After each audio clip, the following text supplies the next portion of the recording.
한수의 눈물. 이거 내가 새로 만든 건데 가져. 이튿날 6교시 수업을 앞두고 복도에서 한수가 주먹을 내밀었다. 대희와 나는 뭘까 싶어 한수의 손을 살짝 펴 보았다. 이건? 대희와 나는 너무 기뻐 허공에 주먹질을 했다. 한수의 손 안에 반짝이는 깡딱지 3개가 들어 있었다.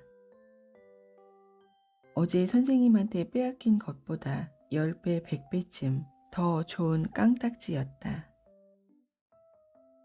나는 흥분해서 한수한테 펄쩍 올라탔다. 야, 이거 만들 때 나랑 같이 갔어야지 임마. 그러자 데이도 내 위로 올라탔고 그 바람에 우리는 한 덩어리가 되어 복도에 나뒹굴었다. 딩동댕. 그때 수업종이 울렸다. 우리는 바닥에서 벌떡 일어나 종 쳤다 종! 하고 소리치며 교실로 와닥닥 뛰어 들어갔다. 뛰어오면서 뭔가가 내 손에 툭 부딪힌 것 같았지만 나는 무심코 내 자리로 돌아왔다. 그런데 갑자기 누군가가 칠판을 쾅 치면서 고함을 질렀다. 김한수, 너 복도에서 뛰었지? 지금 뛰어들어온 거 너지? 그 형들이었다. 형들은 다른 아이들도 교실로 뛰어 들어왔는데 한수 이름만 적더니 휙 나가버렸다. 나는 어이가 없어 한수를 보았다. 순전히 형들의 복수 같았다. 한수는 아무 말도 않고 형들이 사라진 문 쪽을 노려보고 있었다. 바로 다음 순간 앞줄에서 날카로운 비명 소리가 났다. 어떡해, 꽃병 깨졌어. 그 순간 퍼뜩 머릿속에 뭔가가 스쳤다. 조금 전에 부딪혔던 것이 혹시 틀림없었다. 방금 전에 급하게 뛰어 들어오다가 나도 모르게 교탁 위에 꽃병을 쓰러뜨린 것 같았다. 아, 맙소사. 화가 난 선생님 얼굴이 커다랗게 떠오르며 눈앞이 노래지는 것 같았다. 그날따라 기분 나쁜 일이 있었는지 선생님은 교실에 들어설 때부터 얼굴을 잔뜩 찌푸리고 있었다. 앞줄에 앉은 아이들이 선생님이 들어오는 것도 모르고 떠들고 있다가 출석부로 한 대씩 얻어맞았다.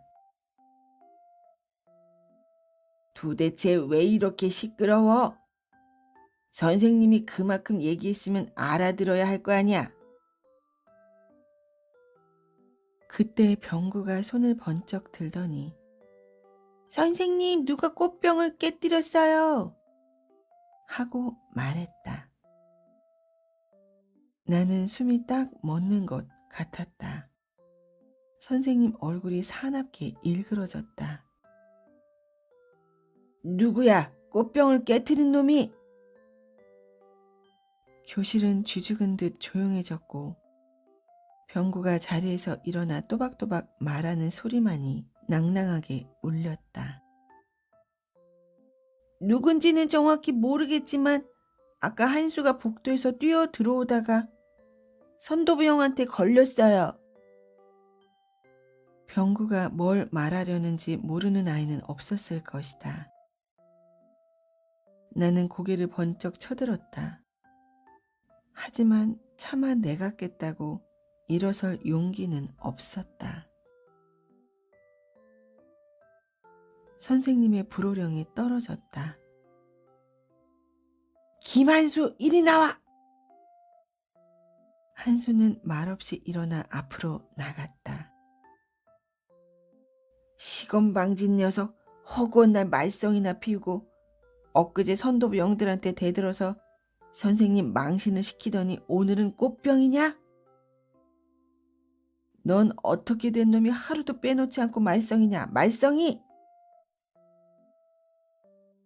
선생님은 얼굴이 시뻘개져서 고함을 지르며 출석부로 한수의 머리를 세차게 내리쳤다. 한 대, 두 대, 세 대. 여자 아이들의 겁에 질린 숨소리, 선생님의 고함 소리, 둔탁한 출석부 소리 속에서 나는 고개를 떨군 채 덜덜 떨었다. 지금이라도 솔직하게 털어놓으면 선생님이 용서해 주지 않을까? 아니, 그럴 리가 없어. 어쩌면 꽃병을 깨뜨린 건 내가 아닐지도 몰라. 머릿속에 온갖 생각들이 어지럽게 스치고 지나갔다. 선생님이 야단치는 소리가 교실을 쩌렁쩌렁 울리는 동안 한수는 묵묵히 누명을 뒤집어 쓰고 있었다. 그러다가 선생님 고함 소리가 점차 누그러들 무렵 앞줄에서 나지막히 수근거리는 소리가 들렸다. 김한수 운다. 나는 깜짝 놀라 몸을 들썩했다. 한수가 울고 있다. 아이들 앞에서. 한 번도 약한 모습을 보인 적이 없는 한수가. 나는 고개를 반쯤 들고 한수의 뒷모습을 멍하니 바라보았다. 한수의 어깨가 희미하게 들썩이고 있었다. 나는 가슴이 깨어질 것 같았다. 뭐야? 왜 우는 거야? 억울해? 그렇게 말썽을 피워놓고 선생님이 야단 좀 쳤다고 울어? 억울해서 우냐? 들어가, 꼴 보기 싫으니까. 선생님이 교탁 위에 출석부를 집어 던지는 소리가 들렸다. 한수가 내 옆자리에 와서 앉았지만 나는 한수한테 아는 척도 할 수가 없었다. 그 지옥 같은 시간이 어떻게 흘렀을까? 문득 정신을 차렸을 때 선생님이 교실 문을 세차게 닫고 나가는 소리와 아이들이 술렁대는 소리가 들렸다. 얼핏 돌아보니 한수가 가방을 챙기고 있었다. 나는 아무 말도 못하고 책상만 빤히 내려다 보았다. 야, 한수야. 데이가 달려와 한수의 어깨를 붙잡았지만 한수는 한 팔로 세차게 뿌리치고는 교실 밖으로 뛰쳐나갔다. 마음의 문을 두드리면 이튿날 한수는 학교에 오지 않았다. 수업종이 울릴 때까지 줄곧 교실 뒷문을 바라보고 있었지만 마지막으로 주번이 물을 길어왔을 뿐 한수는 끝내 나타나지 않았다. 선생님, 김한수 결석했어요. 내 주위에 앉은 아이들이 말하자 선생님은 일그러진 얼굴로 뭐야? 결석이라고? 하고 물었다. 나는 선생님의 눈길에서 달아나듯 고개를 푹 수그렸다. 자, 다들 48쪽 펴도록. 오늘 공부할 내용은? 곧이어 수업이 시작되었지만 선생님 소리가 거의 귀에 들어오지 않았다. 한수가 금방이라도 뒷문을 열고 들어설 것 같아 자꾸만 뒤를 돌아보았다. 한수는 지금 어디에 있을까? 내가 꽃병을 깼다는 거 알고 있을까? 그래서 학교에 나오지 않은 걸까? 쉬는 시간에 데이가 찾아왔을 때도 나는 온통 그 생각뿐이었다. 데이도 교실 뒷문을 돌아보며 물었다. 한수 녀석 어떻게 된 거지? 인우야, 너한테도 아무 연락 없었어? 나는 힘없이 고개를 저었다. 혹시 어제 그 일 때문에 결석한 걸까? 나는 흠칫 놀라 고개를 수그렸다. 차마 대희 눈을 똑바로 쳐다볼 수가 없었다. 병구 저 자식 때문이야. 뒷줄에 앉아있던 준식이가 한수 편을 들었다. 나도 대희도 아무 말도 하지 않았다. 준식이 짝이 말도 안 된다는 듯이 되받았다. 야, 솔직히 한수가 잘못해서 야단 맞은 건데 왜 병구 탓을 하냐? 준식이가 펄쩍 뛰었다. 임마, 그걸 말이라고 해? 병구가 선생님한테 고자질만 안 했어도 한수가 선생님한테 얻어 터지진 않았을 거 아니야? 그러자 이번에는 준식이의 고함 소리에 놀란 아이들이 몰려들어 대희를 붙잡고 한마디씩 했다. 김한수 어제 선생님한테 혼나서 안 나온 거야? 어휴, 그렇다고 멋대로 결석하고 그러냐? 불량 학생처럼. 야, 그렇게 매 맞고 창피해서 어떻게 나오냐? 나 같아도 결석했겠다. 아이들이 멋모르고 떠들어대는 소리를 듣고 있자니 마음이 점점 더 무거워졌다. 나는 대희가 아이들과 이야기를 나누는 틈을 타서 슬며시 교실 밖으로 나갔다. 그러고는 복도 창틀에 기대어 건물 그림자가 우두커니 드리워진 학교 뒷뜰을 멍하니 바라보았다. 어제 일이 꿈이라면 얼마나 좋을까. 야, 여기서 혼자 뭐하냐? 바로 뒤따라 나온 대희가 내 어깨에 팔을 걸치며 말했다. 나는 가슴이 답답해졌다. 대희가 한마디씩 할 때마다 왠지 더 큰 죄를 짓는 기분이었다. 나는 말없이 대희의 팔을 밀쳐냈다. 왜 그래 임마? 대희가 어리둥절한 눈으로 쳐다보았지만 나는 아무 대답도 할 수가 없었다. 2교시에도 3교시에도 한수는 오지 않았다. 온종일 한수를 기다리면서 나는 가슴이 휑하니 비어가는 것 같았다. 지금이라도 선생님께 모든 것을 털어놓고 한수한테 찾아가서 용서를 빌까? 나는 몇 번이나 그렇게 생각했다. 하지만 도저히 자신이 없었다. 선생님이 얼마나 화를 낼지 생각만 해도 끔찍했다. 무엇보다도 두려운 것은 한수였다. 한수가 이 사실을 알면 나를 어떻게 생각할까? 온종일 가슴이 바위덩어리에 짓눌린 것처럼 답답했다. 수업이 끝난 뒤 나는 운동장 스탠드에 앉아 생각에 잠겼다. 그때 축구공 하나가 내 쪽으로 날아오더니 야! 거기 공 좀 던져줘! 하는 소리가 들렸다. 나는 공을 주우려고 무심코 몸을 수그렸다. 그러다가 호주머니에서 뭔가가 바닥에 떨어졌다. 깡딱지였다. 야! 뭐해? 빨리 던져! 형들이 다시 소리쳤다. 하지만 나는 깡딱지에서 눈을 뗄 수가 없었다. 형들 중 하나가 투덜거리며 공을 주워갔다. 나는 깡딱지를 주워들고 힘없이 내려다 보았다. 툭! 깡딱지 위에 눈물이 떨어졌다. 미안해 한수야. 일부러 그런 게 아니었어. 나는 마음속으로 용서를 빌었다.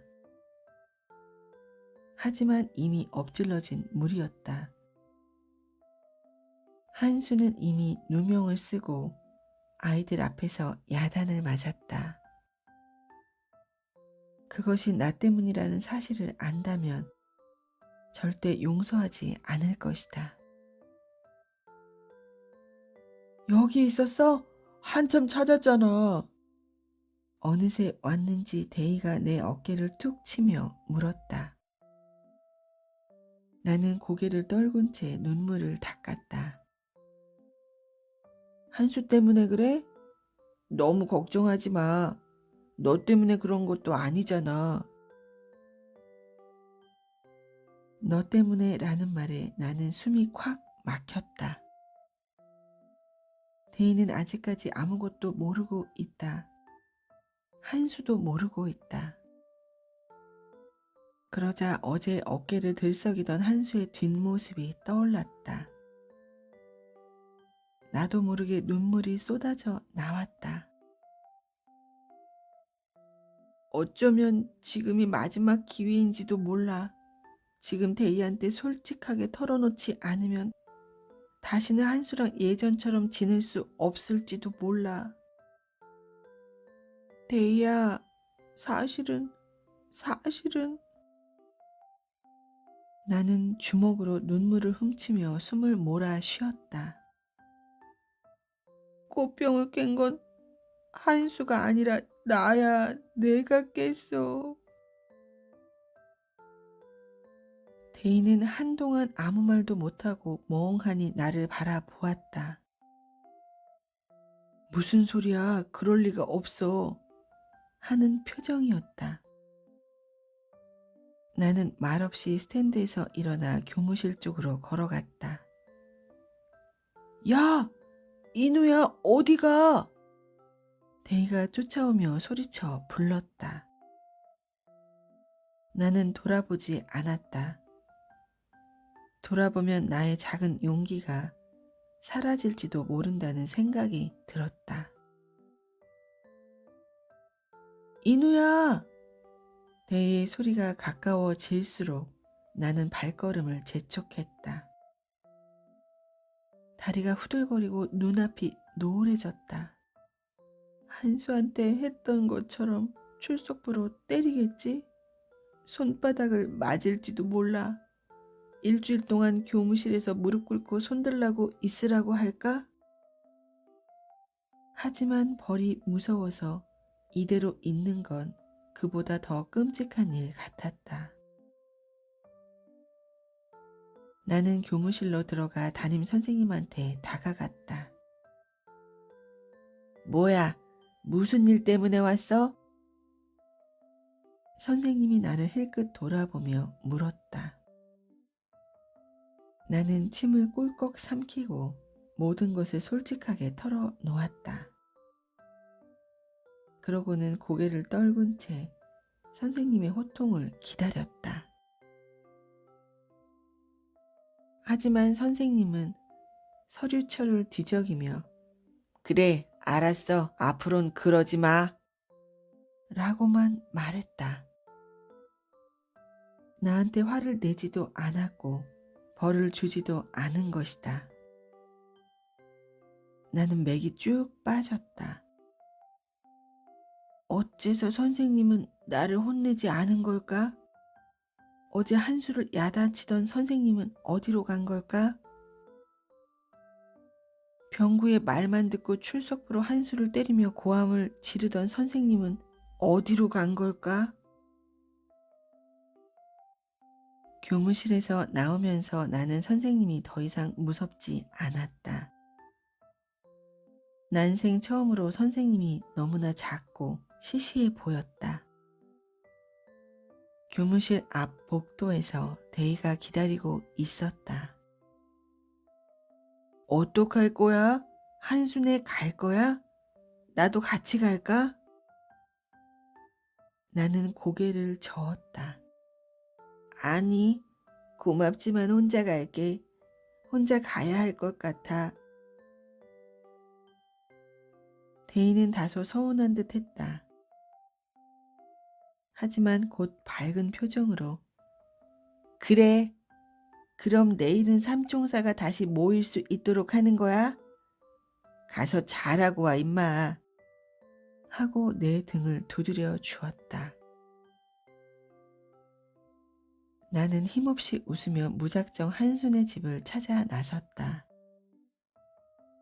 한수가 나를 용서해 줄지 어떨지, 내 사과를 받아줄지 어떨지 알 수 없었다. 그러나 마음의 문을 두드리면 거기에 친구가 있을 것이다. 나에게 자신의 마음을 보여주었던 소중한 친구가. 친구를 기다리며 이 다리를 건너서 저기 산꼭대기로 올라가면 우리 집이야. 나는 전에 한수가 한 말을 떠올리며 굴다리를 건넜다. 굴다리 끝에는 꼬불꼬불한 오르막길이 나 있고 그 길을 따라 작고 허름한 집들이 다닥다닥 붙어 있었다. 큰 길을 따라 올라가다 보니 중턱계에 작은 파출소 하나가 있었다. 나는 잠시 망설이다가 용기를 내어 파출소 문을 열고 들어갔다. 저 아저씨, 혹시 이 동네에 한수라는 애가 어디 사는지 아세요? 할머니랑 둘이 사는데 키는 저만하고요. 내가 묻자 아저씨들은 황당하다는 표정으로 바라보았다. 허허, 이놈 봐라. 주소도 모르고 집을 찾는단 말이냐? 서울에서 김서방 찾기지. 그래갖고 어떻게 집을 찾으려고 그러냐? 조금 나이 든 아저씨 한 분이 그렇게 말하자 파출소 안쪽에 있던 젊은 경찰 아저씨가 혹시 폐품 할머니네 손주를 찾는 거 아니에요? 그 집 사내애가 저의 또래인 것 같던데? 하고 말했다. 나는 귀가 번쩍 뛰었다. 아세요, 아저씨? 얼굴이 까맣고 삐쩍 마른 아인데 키는 딱 저만해요. 이름은 김한수고요. 할머니랑 산댔어요. 내가 반갑게 묻자 그 아저씨는 그래, 그런 것 같구나. 확실하지는 않지만 한번 찾아가 보렴 하고 말하더니 나에게 길을 가르쳐 주었다. 나는 그 아저씨가 대충 가르쳐 준 대로 철탑이 보이는 산꼭대기까지 헉헉대며 올라갔다. 그곳에서 잠시 숨을 돌리고 부근에서 공놀이 하고 있는 꼬마들에게 혹시 한수를 아느냐고 물었다. 그러자 그 중에 한 꼬마가 한수형? 나 알아. 하니까 다른 꼬마들도 덩달아 나도 알아. 하고 나섰다. 나는 가슴이 뛰었다. 꼬마들은 마치 자기 일이라도 되는 양 우르르 앞장서서 널찍한 골목길로 걸어갔다. 여기야! 막다른 골목 끝에 다 쓰러져가는 대문 앞에 이르자 꼬마들은 그렇게 말하고 나를 빤히 쳐다보았다. 나는 꼬마들에게 고맙다고 인사하고 열려있는 대문 안으로 들어섰다. 마당에 라면 상자와 신문지 따위가 잔뜩 쌓여 있고 그 너머로 낡아빠진 집 한 채가 보였다. 때마침 웬 아주머니 한 분이 마당에 있는 화장실에서 나오다가 아니 이 노인네 이것 좀 치우라니까 지저분하게 늘어놓는 것 좀 봐. 하고 짜증을 냈다. 저 한수 있어요? 내가 묻자 아주머니는 나를 아래 위로 훑어보았다. 모르겠다. 그걸 내가 어떻게 아냐? 문 두드려봐라. 저기가 한순의 방이니까. 아주머니는 퉁명스럽게 대답하고는 투덜거리며 안채로 들어가 버렸다. 나는 떨리는 마음으로 아주머니가 가리킨 문 쪽으로 다가섰다. 군데군데 칠이 벗겨진 낡은 나무 문에는 유리 대신 두꺼운 비닐이 겹겹이 붙어 있었다. 나는 숨을 크게 들이마시고 나서 한수야! 하고 조심스레 불렀다. 하지만 안에서는 아무 소리도 나지 않았다. 문을 살짝 밀고 안을 들여다보니 좁고 어두운 방 안에서 조그만 여자아이가 혼자서 깡딱지를 갖고 놀고 있었다. 안녕? 한수 동생이니? 내가 손을 들어 인사하자 여자아이는 고개를 끄덕이며 누구야? 하고 물었다. 까만 눈동자가 한수랑 꼭 닮은 귀여운 여자아이였다. 오빠 친구인데 오빤 어디 갔어? 그러자 한수 동생이 턱을 쳐들고 큰 소리로 대답했다. 학교 갔어. 나는 움찔했다. 한수가 학교에 가는 척하고 결석을 했구나 생각하니 다시 마음이 무거워졌다. 한수 동생은 온종일 혼자서 오빠랑 할머니를 기다리고 있는 모양이었다. 이름이 뭐야? 내가 묻자 한수 동생은 눈을 깜빡이며 또랑또랑한 목소리로 말했다. 보라야 김보라. 우리 오빤 김한수. 혼자서 심심하지 않아? 나랑 같이 철탑에 가서 오빠 기다리지 않을래? 나는 보라가 싫다고 하면 어쩌나 걱정하면서 말했지만 보라는 자리에서 발딱 일어나 내 손을 잡더니 거긴 할머니 기다리는 곳인데 그럼 할머니도 오빠랑 같이 와? 하고 물으며 따라 나섰다. 나는 보라와 함께 철탑에서 깡딱지를 갖고 놀며 초조한 마음으로 한수를 기다렸다. 하지만 아무리 기다려도 한수는 오지 않았다.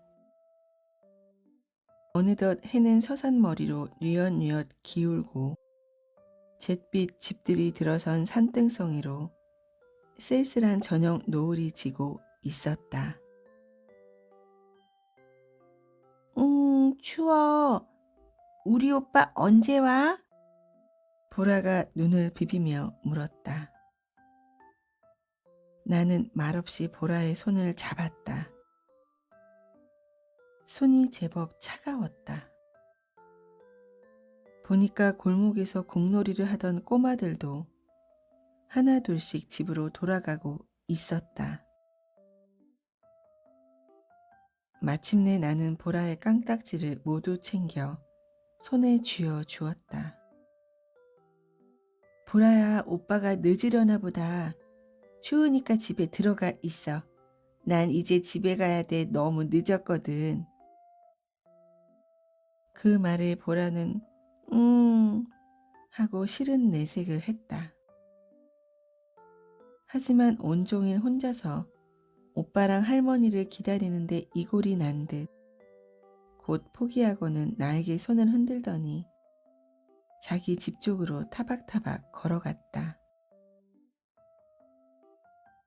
나는 가파른 비탈길을 힘없이 걸어 내려가면서 다시는 한수를 못 만나는 게 아닐까, 이대로 모든 게 끝나버리는 게 아닐까 생각했다. 그러나 굴다리 부근에 이르렀을 무렵 머릿속에 번개같이 스치는 생각이 있었다. 철길. 그래, 어쩌면 한수는 거기에 있을지도 몰라. 나는 쏜살같이 비탈을 달려내려가 굴다리 위에서 숨을 몰아쉬며 철길을 내려다 보았다. 아카시아 나무 밑에 조그만 형체가 웅크리고 있는 것 같았다. 아! 나는 가슴이 쿵쿵 뛰었다. 철길에서 나는 정신없이 흙비탈을 미끄러져 내려갔다. 발밑에서 성긴 흙들이 투두둑 떨어져 내리고 떨기 나무의 잔가지들이 온몸을 핥히고 때려댔다. 손에는 가시가 박히고 옷과 가방은 흙투성이가 되었지만 그런 것에 신경 쓸 겨를이 없었다. 한수는 아카시아 나무 밑에 우두커니 앉아 있었다. 한수야. 나는 반가워서 목이 메었다. 하지만 한수는 무뚝뚝한 얼굴로 힐끗 돌아보더니 곧바로 먼 산 쪽으로 고개를 돌렸다. 나는 그만 말문이 막혔다. 꼭 하루 만에 만났는데도 한 달 만에 만난 것처럼 서먹하고 어색했다. 아까부터 여기 있었어? 아까는 못 봤는데? 내가 물었지만 한수는 여전히 먼 산만 바라보고 있었다. 그 눈길만큼이나 한수의 마음도 멀리 있는 것 같았다. 나는 한수의 눈치를 살피며 한수한테서 두어 발짝 떨어진 곳에 앉았다. 그러고는 무슨 말을 어떻게 해야 좋을지 몰라 한동안 한수의 낡은 운동화 코끝만 물끄러미 바라보고 있었다. 툭! 한수가 돌멩이 하나를 집어 철길가에 던졌다. 나는 철길에 눈길을 준 채 힘들게 말을 꺼냈다. 미안해, 한수야. 어제... 한수가 다시 돌멩이를 집어 던졌다. 쨍 하고 돌멩이가 철길에 부딪혔다.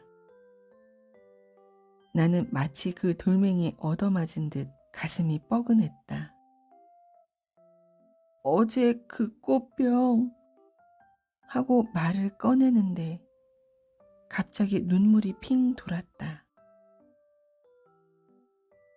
한수가 또다시 돌멩이를 짚는 소리가 들렸다. 그거 내가 깼어. 갑자기 한수의 돌팔매질이 툭 그쳤다. 그러고는 모든 것이 움직임을 멈춘 듯 조용해졌다. 미안해. 어제는 너무 무서웠어. 네가 나 때문에 선생님한테 혼나는 거 보면서도 도저히 용기가 나지 않았어. 그래서 비겁한 줄 알면서도 가만히 있었어. 정말 미안해. 나는 그렇게 말하고 눈을 감았다. 그러고는 한수가 내 멱살을 움켜쥐는 상상을 했다. 주먹으로 때리고 화를 내며 가버리는 상상도 했다. 하지만 한수는 화도 내지 않았고 가버리지도 않았다. 그저 말없이 앉아있기만 했다. 그 소리 없는 침묵이 나는 더욱 견디기 힘들었다. 미안해. 그땐 너무 무서웠어. 선생님한테 혼날까봐, 매 맞을까봐. 마침내 한수가 퀭한 눈으로 나를 마주 보았다. 그러고는 꽉 잠긴 목소리로 천천히 말을 꺼냈다. 나도 무서웠어. 나는 차마 고개를 들 수가 없었다. 끔찍했던 어제 일이 생생하게 되살아나면서 입안 가득 눈물이 고였다. 한수가 떨리는 목소리로 말했다. 친구가 없어질까봐, 다시 나 혼자 외톨이가 될까봐 무서웠어. 나는 멍하니 한수를 돌아보았다. 전혀 생각지도 않았던 말이었다. 한수의 눈이 새빨갰다. 그 순간 눈앞이 아득해지면서 나도 모르게 눈물이 왈칵 솟았다. 한수도 나와 같은 두려움 때문에 힘들어하고 있었던 것이다. 그래서 아무도 없는 철길에 혼자 앉아 있었던 것이다. 바보, 잘못한 건 난데. 잘못했어. 내가 잘못했어, 한수야. 나는 한수를 부둥켜 안고 엉엉 소리내어 울었다. 내 어깨 위로 한수의 눈물이 후두둑 떨어졌다. 친구. 그 말 속에 얼마나 많은 뜻이 담겨 있는지 나는 그때 처음 알았다.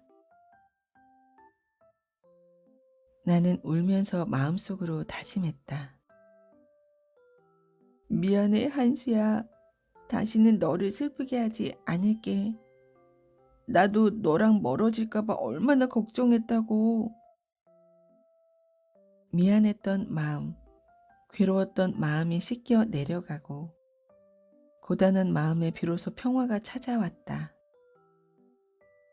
그리고 그 소중한 평화와 함께 철길가의 작은 생물들이 내는 소리와 수런대는 저녁 바람소리, 싱그러운 풀꽃 냄새가 하나하나 되살아났다. 나는 말없이 한수의 손을 잡고 힘을 꽉 주었다. 내 손에도 한수의 온기와 한수의 마음이 따뜻하게 전해졌다. 해는 벌써 서산 너머로 기울었고 노을진 하늘에는 이제 검붉은 빛이 서서히 감돌고 있었다. 그리고 그 붉은 빛 아래로 푸르스름한 어스름이 고요히 내려앉고 있는 저녁 어디선가 삑 하는 날카로운 휘파람 소리가 들려왔다. 한수와 나는 눈물을 닦으며 소리가 난 쪽을 돌아보았다. 어둑한 굴다리 위에서 누군가가 펄쩍펄쩍 뛰면서 여기야, 여기! 하고 손을 흔들고 있었다. 나야, 나! 형님이다! 형님이 왔다고! 대희였다. 대희가 굴다리로 우리를 찾아온 것이다.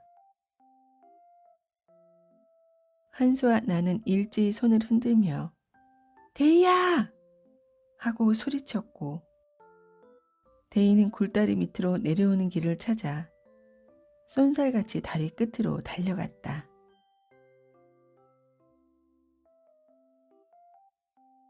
우리 삼총사는 치사한 녀석들. 이렇게 근사한 데를 알고 있으면서 나만 쏙 빼돌리다니 이럴 수가 있냐? 대인은 비탈길을 내려오면서 쉴 새 없이 소리를 질러댔다. 하지만 비탈 중턱쯤에서 으악! 하는 소리와 함께 모습이 사라져버렸다. 대희야! 한수와 나는 가슴이 철렁해서 허겁지겁 비탈을 기어 올라갔다. 아카시아 나무 위쪽에 희미한 물체가 아른거리기에 대희인가 싶어 정신없이 덤프를 헤치며 나아가는데 갑자기 뒤에서 누군가가 왁! 하고 소리쳤다. 한수와 나는 깜짝 놀라 그 자리에 털썩 주저앉았다. 놀랐지? 이 의리 없는 녀석들아. 대희였다. 나는 맥이 탁 풀려 한숨을 푹 내쉬었다. 야, 다친 줄 알았잖아. 데이는 씩 웃으면서 우리에게 얼굴을 바짝 갖다 댔다. 나도 말썽 좀 부려서 니네들한테 관심 끌려고 그랬다. 왜? 그러고는 한수 옆에 털썩 주저앉아 한수의 어깨에 팔을 걸치며 말했다. 한수야, 인우 좀 혼내주지 그랬냐? 오늘 너 없다고 밥도 안 먹고 온종일 나한테 아른 척도 안 하더라.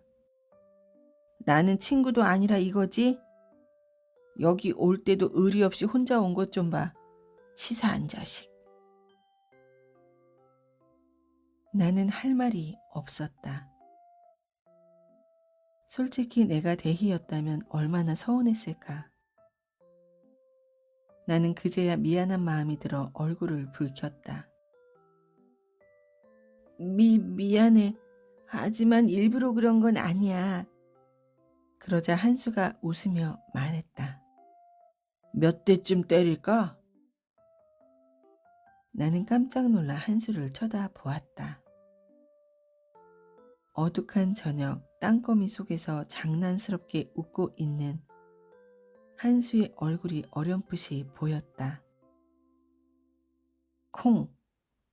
한수가 웃으면서 내 머리를 살짝 쥐어 박았다. 그러자 이번에는 데이가 한수의 뒤통수를 퍽 쳤다. 너도 똑같아 임마. 삼총사 결성식 때 뭐라고 그랬어? 기쁠 때나 슬플 때나 함께 한다면서 그래 놓고선 이게 뭐냐? 이래가지고 무슨 삼총사냐 삼총사가. 데이는 잠옷 어른스럽게 목소리를 쫙 깔고 말했다. 그제야 나도 슬슬 장난기가 돌았다. 콩! 나도 웃으면서 데이 머리를 콩 때렸다. 너도 우리를 놀라게 했으니까 한 대 맞아야 돼. 바로 다음 순간 데이가 어쭈 하면서 내 쪽으로 몸을 날렸다. 그 바람에 가운데 있던 한수까지 한 덩어리가 되어 우리 셋은 흙바닥에 대굴대굴 뒹굴었다. 한수와 나는 밑에 깔리지 않으려고 버둥거렸지만 덩치가 좋은 데이는 우리 둘을 한꺼번에 깔고 뭉개며 항복하라고 소리쳤다. 하지만 주먹대장 한수도 만만찮았다. 어쭈 제법인데? 한수는 그렇게 말하더니 데이의 목에 다리를 감고 몸을 빙글빙글 돌렸다.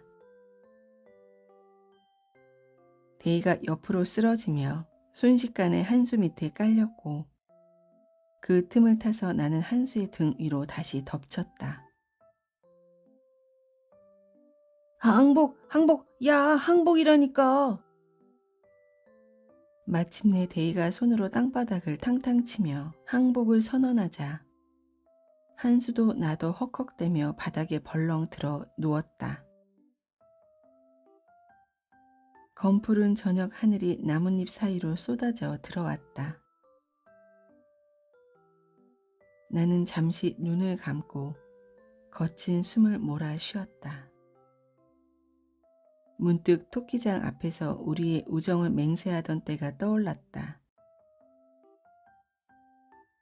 그러자 지금 내 곁에 있는 친구들이 더없이 고맙고 소중하다는 생각이 들면서 가슴이 뭉클했다. 나는 누운 채로 한수의 어깨에 팔을 둘렀다. 한수도 데이의 어깨에 팔을 둘렀다. 우리 셋은 그렇게 누운 채로 어깨동무를 하고 저녁 바람 속에서 말없이 서로의 마음을 느끼고 있었다. 그때 어디선가 짧은 빛이 주위의 나무를 번쩍 비추더니 철커덕치 철커덕치 하는 소리가 났다. 뭐지? 데이가 고개를 반쯤 들고 물었을 때 한수와 나는 기차다! 하고 소리치며 벌떡 몸을 일으켰다. 멀리 선역 하늘을 배경으로 기다란 기차가 막 모퉁이를 돌고 있었다. 야호! 우리 셋은 일제히 함성을 지르며 앞다투어 철길 가로 뛰어내렸다. 꽝 덜커덩칭 덜커덩 쿵덩. 기차는 마치 검붉은 노을 속에서 뛰쳐나온 듯 요란한 소리를 내며 우리를 집어삼킬 듯이 달려오고 있었다. 우리는 흥분과 전율에 휩싸여 달려오는 기차를 바라보았다. 데이가 두 팔을 활짝 벌리며 우리 삼총사는? 하고 기차를 향해 소리쳤다. 나도 한수도 두 팔을 활짝 벌리고 소리쳤다. 우리 삼총사는? 쿵쿵쿵쿵쿵쿵. 기차가 달려오고 있었다. 세상의 정의를 지키고. 바람을 일으키며 땅을 울리며 슬플 때나 기쁠 때나 괭 구구공공 늘 함께할 것이다. 구공공공공공 구구구공. 기차가 달려간다. 우리의 힘찬 맹세를 싣고 우정을 싣고